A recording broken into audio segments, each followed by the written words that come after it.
Good evening. Welcome to another episode of the Power Hour. Welcome back. This is season 3. We weren't here last week, so we're glad to be back, and we're bringing in a big guest. Every season premiere has to have the upper echelon guest. You got to, Saturday Night Live comes back with a big guest. We come back with big guests too. And right now at Crash Tested Wrestling, there's no bigger star on the horizon than the building block pillar that is Nick Diamond. So Nick, welcome to the Power Hour. Thank you for taking time tonight. Thank you, Steve. C-Red, of course, is here. He's my partner. Couldn't do this without him. I don't think anybody would watch this without him. So C-Red, glad you're feeling good. Glad to see you tonight as well. You are iconic, and always glad to have you aboard. Don't do that no more. Don't do what? No more breaks. No more vacations. No more hiatuses. No. All right, we'll try to keep the hiatus down to a minimum. No. Go ahead. What do you got? What you got more? You got No, I'm just saying, dude. You know, there was chaos last week. And let me just put to bed this. Ladies and gentlemen, we do this show for information, for fun, to let you people know, what's going on in and around Chicago. I forgot about this. So can we all just come together? Do we need to sing "We Are the World"? Because I can put it on and we can all hold hands. I got my Lionel Richie. I am ready for that. Hey, I got my Michael Jackson ready. But I'm just saying. So come on, ladies and gentlemen. I'm tired of the pettiness, and I'm shooting right now. So Nick, forgive me. Oh, it's cool. I'm tired of the pettiness. I'm tired of, it's everybody is here to enjoy wrestling. That's the plain and simple thing. That's the end of the line, So let's kill all this pettiness, and it doesn't matter who's right, who's wrong, because we all are gonna have our own opinion. Steve believes he's right 100% of the time. And hell, we already know his ass is wrong 75% of the time. I was up here, then I was down here. Just like he's gonna be wrong when he picks his fantasy team this week. We already know. So just listen. Just because you're sitting on top of fantasy football, C-Red, does not mean you are walking out with that trophy. I still have more points than you. But fantasy football aside, what Red's referring to is last week while we were off, I put up on social media a greatest hits episode of this show in preparation for a show coming up down the line. And boy, was not expecting what we got. I actually had to pull the post down and put another one up. So I didn't realize our work was as powerful and far reaching as it was, but it's good to know. They say controversy creates cash. And speaking of controversy and cash, there's nobody. That's perfect. Perfect segue into Perfect segue. Speaking of controversy and cash and it creating each other, we've got a man that has mystified everybody in his shot to the top at Crash Tested Wrestling, coming in under one name and then leaping into this whole other thing, and has taken Crash Tested Wrestling by storm. First of all, before we find out what kind of pressure it takes for balls to become diamonds, I want to ask you, in young Nick Dennison's world, what got him into wrestling? What was that magic moment? I ask that question a lot because I'm always truly fascinated. Myself, C-Red, and all the guests we've had, we all have taken different paths to get to this place, but it seems like we all have a little bit of commonality in our origin story. So I'd like to hear what was that moment where you're like, you know what? I am going to fly around the ring and beat people like nobody else. When was that moment for you? That's actually one of my favorite things to tell people, because they're always like, everyone's always like, what was your first match you ever watched? Honestly, my first time ever watching wrestling, it was Monday Night Raw. I forgot the date. I don't know it off the top of my head, but it was 2005. It was Shawn Michaels and Kurt Angle in an Iron Man match. That was my very first experience watching wrestling. And that, let me tell you, is an amazing first experience. No doubt. That's a killer match. That's the match that they write stories about even to this day. So, okay, so you're watching Shawn Michaels, the showstopper, one of the best to ever lace up the boots, versus The best. Get it right. okay, well, for argument's sake, the best versus the Olympic gold medalist and one of the most popular characters that this sport has ever seen in an Iron Man match. Now that match in and of itself is interesting because you've got Michaels with every tool in his belt, and you've got Kurt Angle, the physical specimen professional wrestler that he was. So that is about as good a storytelling as you ever get. What about that match drew you in and kept you there? I honestly, I think it was a storytelling, like how I think it was Kurt how he kept going for the leg and how eventually the match ended up on the outside. Honestly, and then Shawn, his mouth was dripping blood. I remember that vividly. It was just a spectacle to watch, especially being a 6-year-old kid and just coming in after being outside, jumping on a trampoline. I came inside and that was on TV, and I was like, oh my God, this is awesome. Wow. So your wrestling experience started at 6. Good Yes. Lord. That's something for a 6-year-old to be watching. I know. I find it interesting because, when you're 6 years old, you're young, and a lot of people don't really have a lot of vivid memory of that early in age. There are some things I remember very vividly, some not so much. But boy, that must have been something that really set with you for such a young person to be so affected by it. Yeah, especially considering what we do for a living. I get punched in the face, and it's kind of hard to remember things sometimes. But I think that because just how much, like how easily it caught my eye, I think that's just a memory that's going to be forever in my head. Well, that's great. I mean, if you're going to start going up a ladder, that is a great rung to begin with. So now you're a little bit older and you're contemplating leaving the trampoline in the backyard and maybe doing this for real. What was that thought process? What did it take, and what route did you go? I know C-Red's route by heart because we've talked about his origin story a great many times. I never get tired of hearing it because it has to do with the history of this business. So there's Nick. He's ready to go. I'm going to do this. How'd you get started? 3 years ago, I was, mind you, I looked a lot physically different. I was over 300 pounds. I had short, brownish black hair. I was the nerdy kid.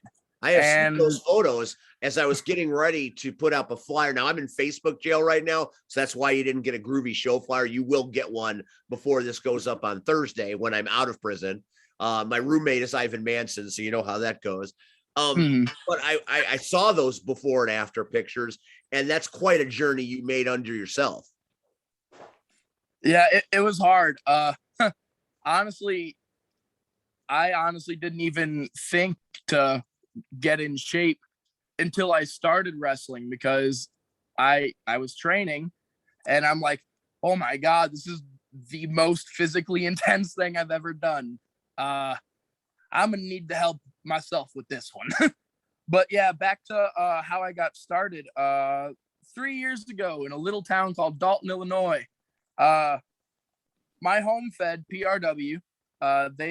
One of my old school friends, he started wrestling a week before I did, and I saw it on his Instagram, and I'm like, hey, me and you used to talk on the bus about this all the time. Maybe you could bring me in. Then the next week he brought me in, and next thing I know, I'm his tag team partner, and I'm debuting in 2 months. So it was really fast. And honestly, I personally, I have my things I would like change slightly, but I wouldn't change much about it. Like, I think it fit perfect for where I'm going. Dalton, I remember the Dalton facility. I've been in that building where PRW ran and where IPW ran. A lot of inspired things happened in that building. It was the land of the ARC for quite a while. I've seen them do some pretty fun things there. Ended up drinking Sean Danger's urine there. So some good memories, some bad memories, some things I'd like to forget forever. It's a long story. I'll leave it at the long I story. thought it was whiskey, the little bastard. I still owe him one. But that's a great place to come from, because on the outside it doesn't look like very much, but when you go in there and you walk into the smallest locker room in the history of time, and then Oh you my go God. through that rickety curtain, it's a magic place to work. It really is. I actually have a story. We love stories here. My very first show, Brian Pillman Jr. was in the locker room, right? And I was his bodyguard. So Brian Pillman actually helped me get over my stage fright, because when I had stage fright, I was horrible when I first started. The first promo they made me do, I froze up in front of the crowd. Like, it was bad. It happens. And Pillman was like just giving me tips and stuff, and I asked to take a picture with him, but I had to leave before I could. So I haven't really talked to him since, but he's one of the main people who got me out of my head when it came to all that stuff. Well, if you're going to have a mentor and someone that gave you good advice, that's a good one, because right now he's on the rocket ship heading into the stratosphere. Facts. See, Red, Dalton is a place that you called home for quite a while, wrestling wise. You guys did some pretty. That place will forever be my home too. So you did some fairly spirited work. What are your early memories of this young man? Because it always seems like you have early memories of just about every guest, because you've seen all and done all. Talk about your experiences with young Nicholas here. Dude, first of all, I'm trying to wrap my head around. And see, now my respect factor for Nick just went so high.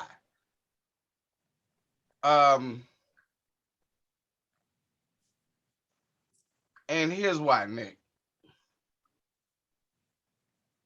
I now remember you. So, just for those that are wondering, there's what I saw as I was putting together a thing. There is a 300-pound man on one side and a 188-pound fighter on the other side. So believe in yourself, and it can be done, folks. There's proof positive. And the guy that you just showed, the 300-pound guy. So I don't know if Nick knows this or not. So for a while, first of all, there's a connection. The owner of PRW is who? Chi-Town T. Mm-hmm. Where did Chi-Town T come from? Windy City Pro Wrestling. So I smell a connection. So there's the connection. And I used to work there. And have fond memories of working there. Except for having to give up my title. Damn it. I broke my arm. Hey. But so this was during a period where I wasn't in PRW, but I was still following PRW. So I remember originally the Pillman show was supposed to be one place, and then it got moved to Dalton. And I think it was Chicago Heights it was supposed to be. Yeah, I think, at the UAW hall. Yep. And for whatever reason, the show got moved to Dalton. And so that Sunday afternoon, because we had just did a show, Steve IPW had just did a show the night before. So it was either IPW or CWA, one or two, but I had just been in the building the day before. And so instantly that night, the pictures go up. And I see this guy, and I'm like, who the hell? Like, normally I know most of Chi-Town's guys. I'm like, who the hell is this 300? And I didn't say 300, but I was just like, who's this big dude?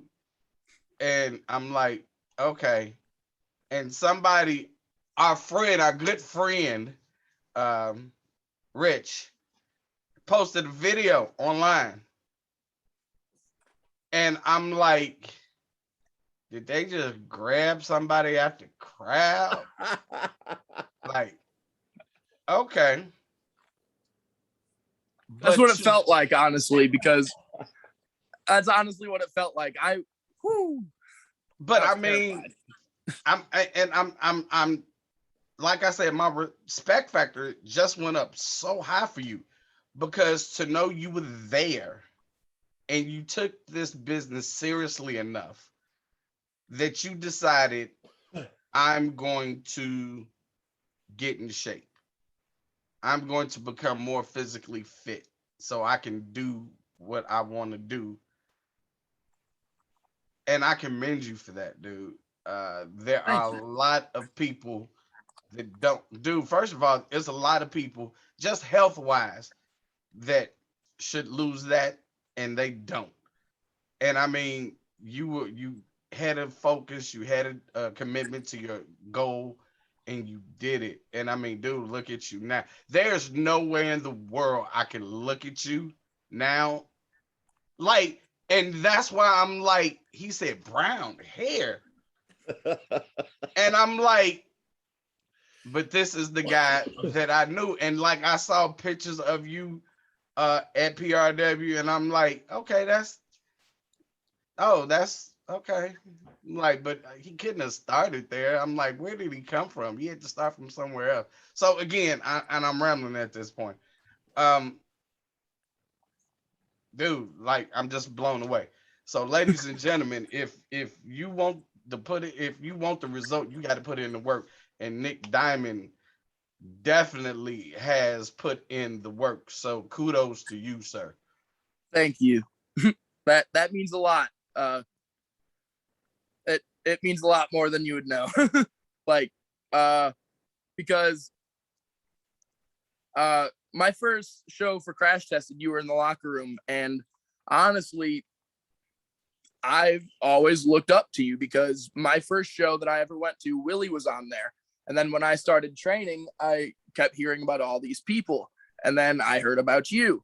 And I went on and watched a bunch of matches. I don't remember what they were. It was a long time ago. But I did watch a bunch of them. And I ended up sharing a locker room with you. And it was like, this is pretty cool. He's pretty cool. He's funny. Honestly, I was intimidated. Here's the thing, Nick. Here's the thing, and you saying it's an honor to share with me, but I think vice versa, it's an honor to share with you. Um, when you walk into a locker room, you know, here's the magic about Crash Tested that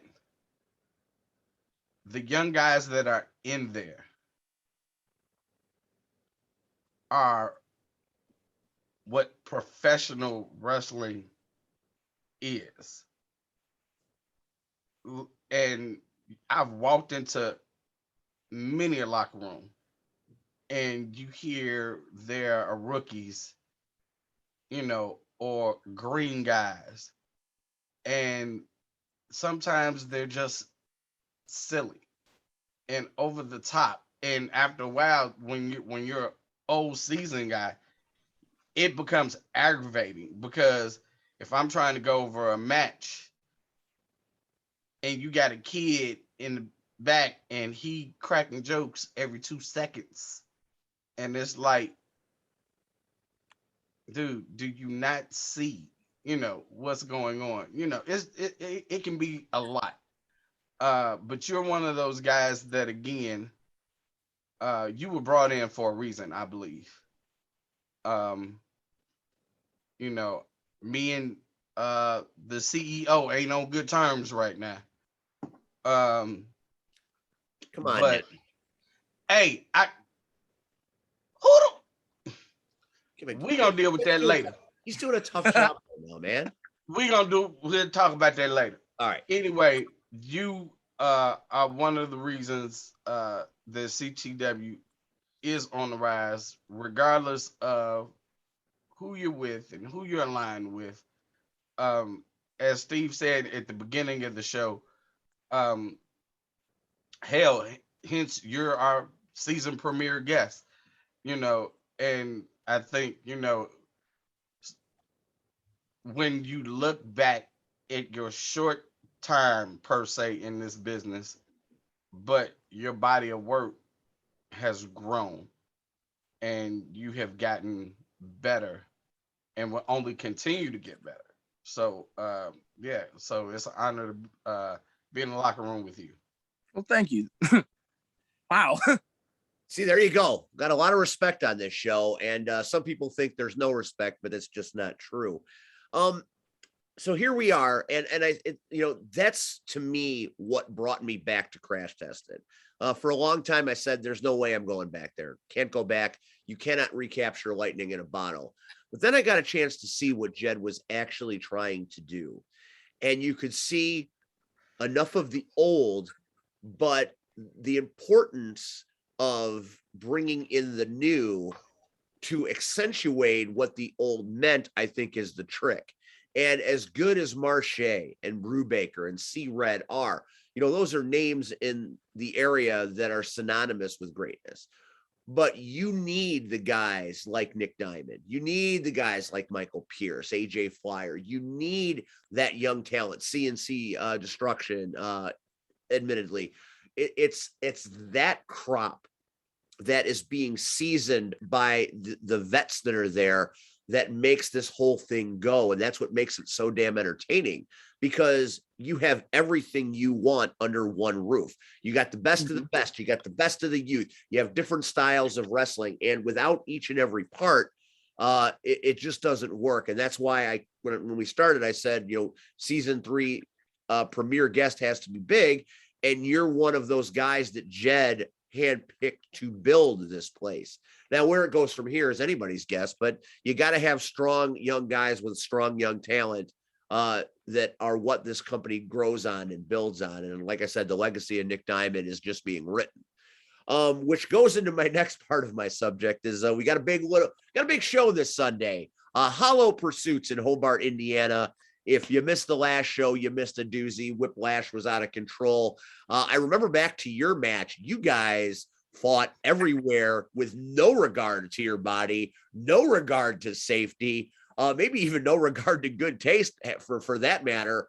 Talk a little bit about that experience, because sweaty palms cost us one of the magic moments of the night, I think. Yeah. Like Luke I think he tried to jump up and grab the little rafter thing above us and kick me in the face. And he just couldn't grab it. Like, I know he could, but his hands, they must have kept slipping, or he wasn't jumping high enough, because I think there was a lot of nerves because how many people were there. Was sold out. It was loud. And I think either his hands were sweaty, like you said, or it was just the nerves and the people. But that match is honestly one of my favorites in recent memory. You guys opened the show, and that was some high octane entertainment. You got that crowd. You lit that crowd on fire, and they were ready to go right after that. C Red and I have talked many times on this show that the opening match on any show is so incredibly important, because it sets the crowd up to either be good and hot all night, or it can really be a drag that takes half a show to build.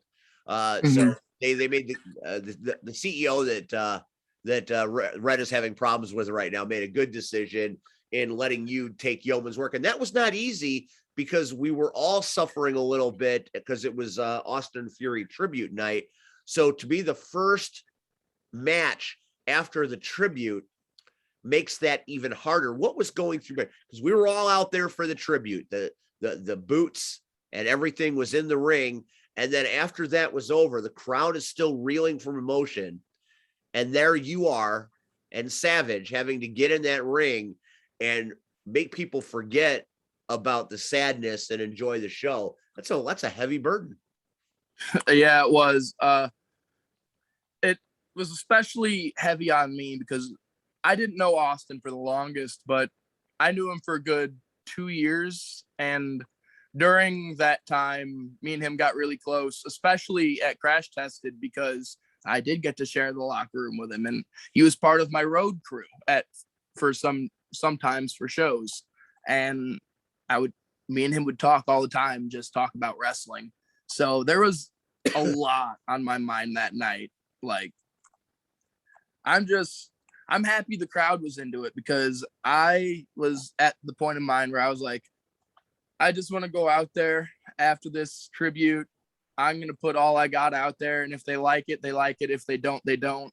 In my head, I was not in the best space at that time. So I'm happy it was enjoyed, because it was a rough day for me. It was a really rough day. Well, you like after the show, I went and sat out in the car.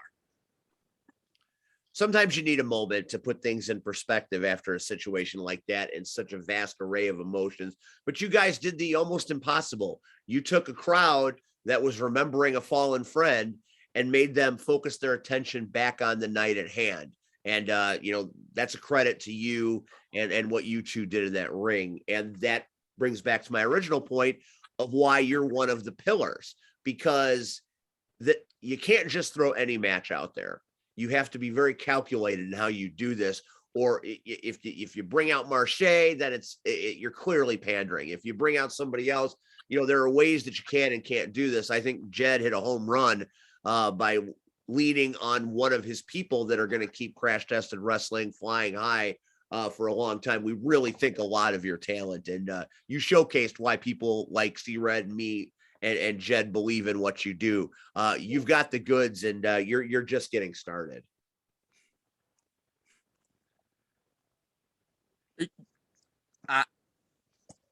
I'm at a loss for words. I'm not used to getting a lot of praise. Not praise, but compliments. And it means a lot to me. Like, yeah, I get compliments here and there. Like, people are like, you're really good and stuff like that. But coming from like you and C-Red, I don't really get many compliments from people who are like that high up in what we do. And I just want to let you guys know that means a lot. Well, you've earned it, kid. There's no doubt about that. You put up and shut up. You put up and you show up and you do your thing each and every month. And this company is going to live and be great because of guys like you. That's for sure. Now, we have this show, Hollow Pursuits, October the 24th in Hobart. And you've got one of the more interesting matchups that I have ever seen happen over a period of a few shows. There aren't many wrestlers out there that get into it with the fans to the point where the fan ends up in the ring. I've seen situations in other promotions where fans get a little too close. I saw at CSW one time a fan actually tried to steal the belt at a bar show, and then I saw that fan get his ass thrown down the stairs at the end. Good. Because there are things you do and things you don't when you're at a wrestling show. Don't steal the belt. That would be my advice. But anyway, you now have a fight against a fan, and now we have the debut of Hot Rod Daddy Andy. So I'd like to give you a few minutes to talk about what led you to this point. You shocked the world at Whiplash, and you guys did the undoable, create magic in a very tough circumstance. And you have been right there in big moments since Crash Tested returned. Now, this is one of those moments. It's not by scale, you're not going for a title. You're not doing anything like that. You're fighting a fan. You're sending a message here. I don't know what message you're sending, but you're sending something. Talk to us a little bit about this. The message I'm sending is that nobody outshines Nick Diamond. As I'm sure as time goes on, you guys will hear plenty when I am at these shows. See, the thing with Andy, since he started coming around to these crash tested shows, he's been really in my business when it comes to my matches. Like, I'll go out to the ring and He's he'll giving just you start his business. heckling me. Yeah. And I'll be like, what are you doing? Let me do my job. I've known you for a long time. Don't distract me. You know what I'm doing. And then he goes and starts a Karen chant and then calls me Kirkland brand Shawn Michaels. And that is a direct quote. And I was like, all right, I take that as a challenge. So I decided to challenge him. See, Red, you've been up and down the road. We've talked about your decades in this business. Have you seen many matches where a professional wrestler fights a professional heckler? I mean, are we back in Jerry Lawler, Andy Kaufman territory? Hey, Yes. hey, leave Memphis alone, baby. Memphis, hey, Memphis was it, and I miss it. I to this degree, no. First of all, let's get the elephant out the room. I don't agree with how he did it, but he did it. So I will give kudos to Nick Diamond for pinning me 1, 2, 3. See, I was trying to dance over that. I was trying to. No, I know where high society wants to go, but I didn't want to go there. We're not gonna dance around it. Nick beat me. I'm not gonna say fair, and I'm not gonna say square. At the end of the day, when you look in the record books, it will say Nick Diamond defeated C Red. It doesn't say how he did it. They don't care about that. Just who won and who lost. It's true. So I will tip my hat to the youth of today. And then let me give him another compliment. Ooh. As you already stated, we were already emotional going into last show.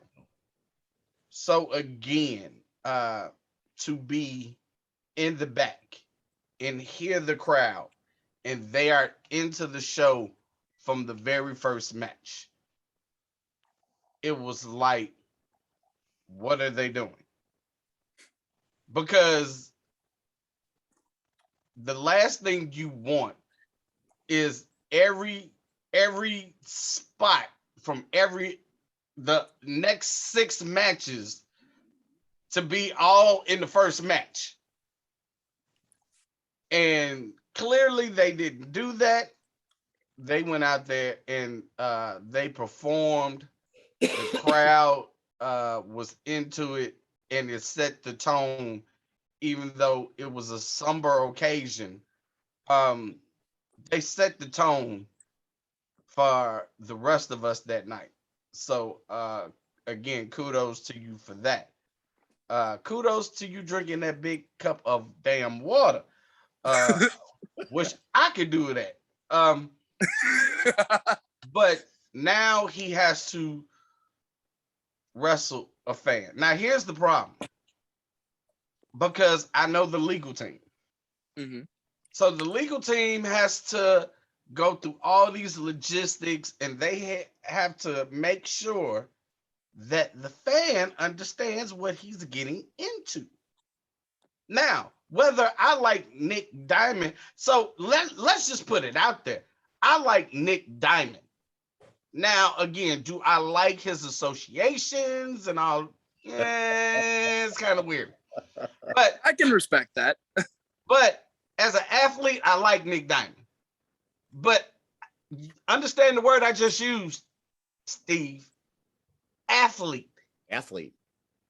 So here's a athlete that's getting better and better, and you're a fan. And it's good when you're a fan because you can talk crap. But what he did was stupid. Well, he got called out, and that's the thing. But you always think you're safe behind the apron. So you're not. Here's a funny story. When I first went to Windy City before I joined and all of this, I went to a show, and I stood on the other side of the game. So I'm a fan. But I heckled Ivan Manson. I heckled Bad Psycho. idea. I heckled the entire Brotherhood. Oh, that's I heckled them. oh, no wonder And you they got kept beaten up a lot. and no, but here's the funny part. They kept saying, "Come over here," and I'm like, "I ain't stupid. I ain't no wrestler. You Hold up a come minute. over here." Hold up a minute. For those of you out there playing the C Red drinking game for the Power Hour, when he says, "Here's the funny part," we've escalated that to 3 shots. We'll wait. Really? There you go. So I'm trying to figure out ambulance, is the medical team gonna be on Sure standby? hope so. But we don't know anything about Hot Rod Daddy Andy as he's And we don't, but I mean, dude, you've had less than 30 days to prepare. Like, I can't see him 30 days ago. You were sitting, you bought a ticket, you sat in the seat, and you were heckling longer than that, but still, you've been heckling, and now Nick called you out on it, and you accept it. and you accept it. Now you have to put your money where your mouth is, and I kind of think his teeth are gonna be down his throat again, only because I have to look at it from athlete versus fan. I can't see it no other way else. I don't. Maybe you do. Maybe you see different, Steve. I don't. All I see is a guy that was really funny and got under Nick Diamond and High Society's skin, and they challenged him and he accepted. Now, I don't know anything about Hot Rod Daddy Andy. I don't know if he's ever thrown fists before in his life. I don't know. I mean, he dresses like he's on an 80s movie poster. He's got the knapsack and the backwards cap and all the day glow. I mean, he is legit right out of the 80s, which is He's like the love child of the Macho Man Randy Savage and Dale Earnhardt Jr. Ooh, that's disgusting, but so very accurate. I'm like, that made me cringe a little bit. Yes, it's a very interesting experience, the Hot Rod Daddy Andy thing, and that is going to be just one of the matches that is going to be happening at Hollow Pursuits.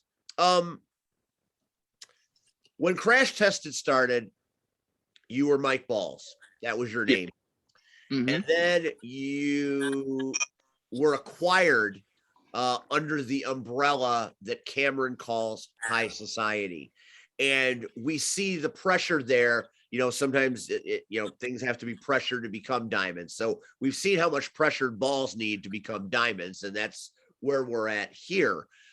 What about Cameron made you say, I am going to hook up my wagon to this horse and ride with him? I haven't figured out if Cameron is a genius or just a madman just yet, but High Society has certainly taken Crash Tested by storm. I mean, Nick Diamond was the original showpiece of the organization, and now you have CNC Destruction as the newest card-carrying members of High Society. Now, whether I like old S-Curl or not, Nick Diamond and CNC Destruction, that's a formidable faction. And when I say formidable, I'm speaking deadly seriously. You've got everything you could want. You've got a guy that can fly high and has every move in the book, and then you've got 2 ground and pounders. So if High Society ever had to hook up with somebody, you're gonna have a hard time beating them. The Soul Touches, for example, you bring in your Jazzes and your Willies and your Marches, the matchup is not great. There's a lot going on there. Why High Society? Why now? Why Nick Diamond? Why? Honestly, I don't know if Cameron's a genius or a madman yet either, like you said, but this is a very big but. The man knows managing. He knows what to say and who to say it to. Cameron has all the connections. Without Cameron, Nick Diamond would not have been a thing because Mike Balls, if you remember correctly, to that episode of Wednesday Night Wreckage, Mike Balls quit Crash Tested Wrestling. So Cameron came along and he's like, hey, I know that they did you dirty. Here's a way to get back at them. And it was the perfect business strategy. Like, how could I pass it up? Makes a lot of sense when you look at it like that. C-Red, you know a thing or two about managing. I'm still trying to figure out if he's a genius or a madman. And I know very, very obviously you've had some issues with this man. What are your thoughts on what Nick Diamond just said? Simple. Hate him, but bringing again, you can't. His very first move is the C-Red move. I mean, the guy quits. The guy quits. And maybe, so here's the problem. Maybe I wouldn't have took that L if I knew who Nick Diamond was.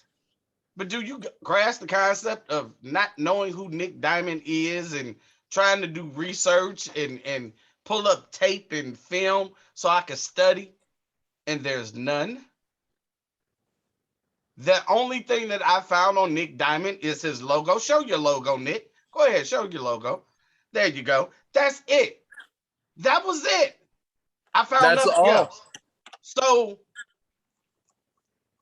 and it was all then it's Mike Balls. It's really Mike Balls that comes out, but it's like, but now he's Nick Diamond. Hold on, I'm confused.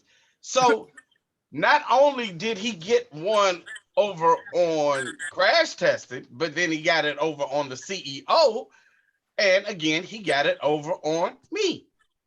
Now, my personal feelings aside, again, it was the perfect move. Now, again, here's the crazy thing, the crazy part. 2 drinks. Both of you said neither one of you know if he's a madman or if he's a genius. Nobody, and we can't even dictate that right now. We have to wait. Only time will tell where this goes. Because let's be honest, Steve, if say by 2022, it's coming, and they hold all the titles, then we would say he's a genius. We would. But if they happen to implode, then we're gonna say he's a madman. Or he'll so be I think it's a madman. So I think it's gonna be a situation time will tell. I don't blame Nick Diamond. Think about it. You know, if you can get back at somebody, even though it's not always appropriate, depending on how you get back at somebody. But when you felt like you've been done wrong and you want justification, you know, you try to figure it out, and Cameron figured out how for him to get his measure of revenge, his vengeance of the night. That was my Batman impression. I love it. You know, so again, kudos to Nick for saying, okay, well, I'm gonna do a complete overhaul, and now you have Nick Diamond, and you know, hell, he pulled one over on me, so you know, that takes I think guts. it's interesting because now you know that Nick Diamond is this guy that can pretty much do anything. And as other people come to Crash Tested, other managers, other opportunists will come in, and who knows, maybe the next offer for Nick Diamond will be one that he can't refuse, and maybe he deflates high society. There's a lot of working pieces that will happen between now and 2022. And the road begins this Sunday. We've got one hell of a show, and we're going to go over that match card real quick in just a second. Yeah, we got to talk about what you're doing, Red, because I still think you're certifiable. One more question for Nick before we get on to the finish and then we finish this show. You're still pretty young, and you've been in the business. What'd you say, about 3 years? 3 years as of last September. This last one that passed, 3 years on the dot. All right. So you know, what you would think is you have a long career ahead of you if you choose. What if we're having this conversation in 10 years and you're a guest on the Power Hour? Hopefully we'll have better production values in 10 years. But in 10 years, when C-Red has hair and 100 pounds less, where will Nick Diamond be? Hopefully at the very top. As I think most people who get into this line of work, I think at first they may not stick to it, but I think their first goal is either to get to the E or to get noticed in any sort of way.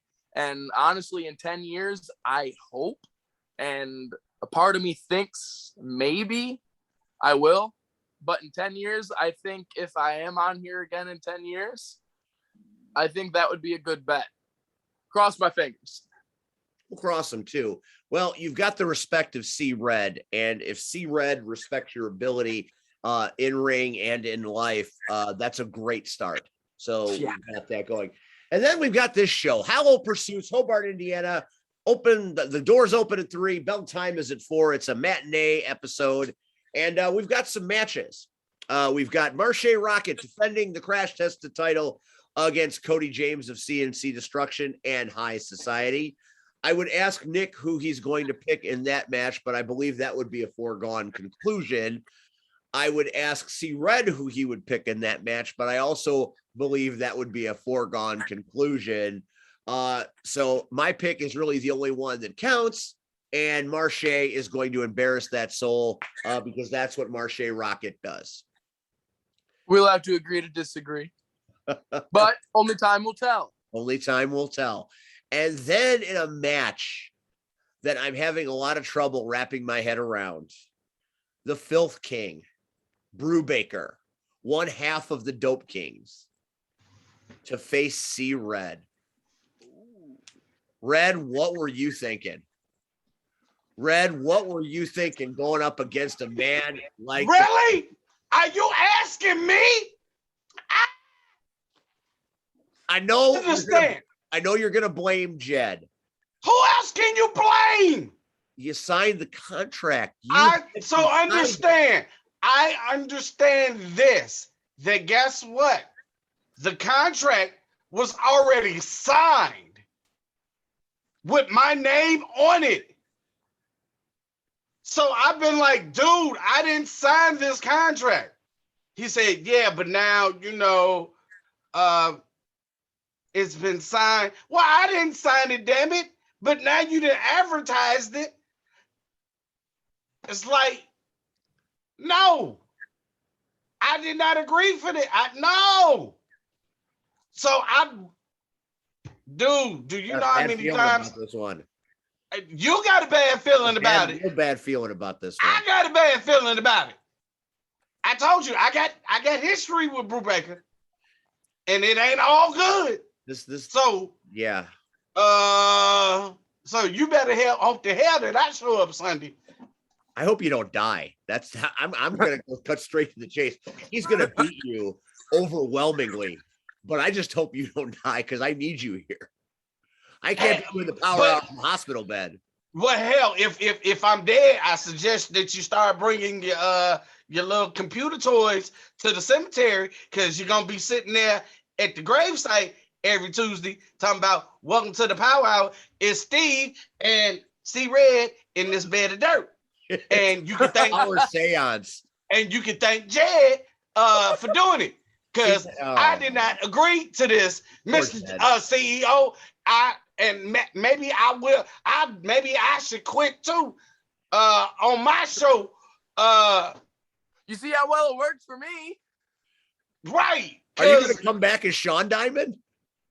Maybe I Yes. will. You guys could be the Diamond Express. Oh yeah. Maybe we will. Because I didn't sign up for this. Next match. In other matches, we have the real Diamond, Nick Diamond versus Hot Rod Daddy Andy. That ought to be something. Something we've never seen before. I'm not exactly sure how to call that on commentary, but I'll figure it out. For those that were there at Whiplash, you're going to see the second act of Natasha Crane versus Celine Gray.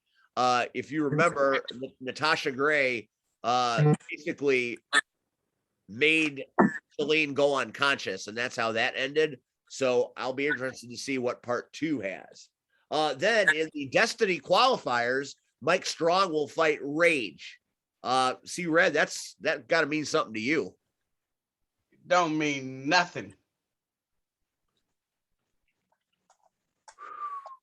Here's the funny part. I thought it really did. Okay, moving on. In other Destiny qualifier action, we've got Jared Kripke against Wade Evans. That ought to be something special. Nobody's very fond of Wade Evans at the moment. Wade Evans has gotten a bad. People hate him, and Jared Kripke's probably the most over superstar next to Marche Rocket and maybe Nick Diamond right now. I give Kripke all the praise in the world. Dude is amazing. There's nothing I don't think that man can't do. And I think at some point down the road, Crash Tested Faithful deserve a Kripke versus Diamond match. I know I would very much like to call that. I would very much like to do that. So hopefully Jed is listening and not planning C-Red's funeral arrangement. See, Mr. CEO, this is how you make matches, not take old men and put them in the ring against mass killers. Filth King is a killer. There's straight up killer. That's all the only way you can describe him. Also, we got tag team action. Pierce and Flyer with their new manager Wolfguard against Sanji and that scumbag attorney Eric Schultz. So the matches are set. Can I just say one thing? Please. I give Eric Schultz kudos for doing what I couldn't. I am not a lawyer. I think Eric Schultz is days away from becoming the next totem on the pole that is high society, because what is a high society like faction without a slimy attorney getting them out of all the trouble they're getting into? That's a very valid point. I might have to run that by Cameron. That's what we do here. That's what we make valid points. Now, I just want to say this, and as we close the show, I want to say this to Cameron, who made quite a stink and quite a federal production on every social media platform that I see about wanting to be on this show tonight, wanting to come here so we didn't defile Nick Diamond and have him lose his luster, like we're going to take shots at him all night. You see, that's not what we do here on the Power Hour. Here on the Power Hour, we're all about professionalism. We know what Nick Diamond means to Crash Tested. Do we like you and high society? Not a lot, but you've got some clout and we're going to see what you do with it. So if you thought that we were going to come here and just shit can Nick Diamond all night, well, hopefully you feel a little bit better about things and a little bit better about old Steven Red, that we built your guy up because he deserves it. You see, It's about him. He deserves the time in the spotlight, not you, Cameron. You talk about your soup bones, you talk about who you got and what you're going to do, but your soup bones don't mean shit without Diamond, and your soup bones don't mean less without CNC Destruction. See, when you're a manager, it's not about you. It's about who you represent. So when you make it all about you, you sound stupid. So we didn't feel like we needed you tonight. We knew Nick would carry this interview the way it needed to be carried. And I learned one thing about Nick Diamond tonight that I didn't know. This man is spun gold on the microphone. His answers have been clear, concise, and fucking entertaining. That's what makes him a crash tested superstar. And that's what will have him back on this show again. Not because he's running with high society, because he's entertaining as hell. Well, thank you. Red, do we agree? I agree. Totally agree. It wasn't about Cameron tonight. I think if you wanted to book High Society, you would have booked High Society. And we may do that. That may be an upcoming episode where maybe it will. But you here. decided, again, here's this young man on the rise. Stock is rising, making a name for himself. What better way to open the new season? And I agree. You never got any flack from me about who the guest was. Nick Diamond. Okay. It was just until Cameron started his little campaign, and it was like, but it's not about you. It's about him. So, Nick, on behalf of me, thank you for being professional. Thank you for coming on here tonight. And again, mine's still blown out like the first 10 minutes of this movie I just watched on Netflix. Trust me, he blows his brains out. It happens. But like I said, my respect factor personally and professionally has went up again to now go back into this old brain of mine and realize that was him. Oh wow. But the guy that's sitting before us tonight and that will perform Sunday for Crash Tested in Hobart, Indiana, is two different guys. And you said in 10 years, make a name for yourself or be in the E. I no doubt see that happening. So if you keep the drive and the momentum that you have been for the past 3 years, and you keep that going and you constantly stoke that fire, dude, I see nothing but great things in your future. So. All right, Nick, thanks for your time tonight. Big wrestling weekend, real quick. If you're not doing anything on Saturday evening, come on out and see C Red and myself at SCW's Hallowmania.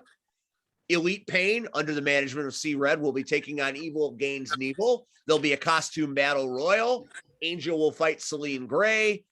We will have James Creed versus Jake Andrews Part 2, the first time the Genesis title has ever been defended in rematch form in its entire history. So come on out to the Steam Hollow. That should be a good one. It's going to be a slobber knocker. Come out to the Steam Hollow Brewery. There will be a costume battle royal, and Shock the System will be playing. It's going to be a night of rock and roll. It's going to be a night of wrestling, just as good as they did it back in '84 on MTV. I might even dress up as Cyndi Lauper. You need to. You just put it out there, and now you have to. Girls just want to have fun. Also, we will be back here next week, and our guest next week will be Nick Diamond's opponent this Sunday at Hollow Pursuits, Big Bad Daddy and Hot Rod Daddy Andy. Not Big Bad. He could be Big Bad too, but he's Hot Rod Daddy Andy. We will see what Nick will he be able to speak? Will Nick beat him up? I don't know. That's like how you book guests and Nick might like take all his fronts out. I just want to see what happens. Like I said, I am vested in this match. It's unique. You kind of sick and we may be talking to Andy in a hospital bed. And then the following, you better hope I'm not in a hospital bed. Well, I'm hoping you're not in a hospital bed. The following Tuesday night, we will have Evil Marche Rocket on this show. And then after that, we go on the road to Compass Arena for the Tales of Ivan Manson. So we've got a big openings complex here on the Power Hour. Don't miss these episodes every Tuesday night. On behalf of C Red and the shining Nick Diamond, I'm Steve. We'll see you at Hollow Pursuits this Saturday, and we'll see you next Tuesday night. Thank you all for joining us, or Thursday night as this is. Thanks for joining us, and we'll catch you next time. Peace.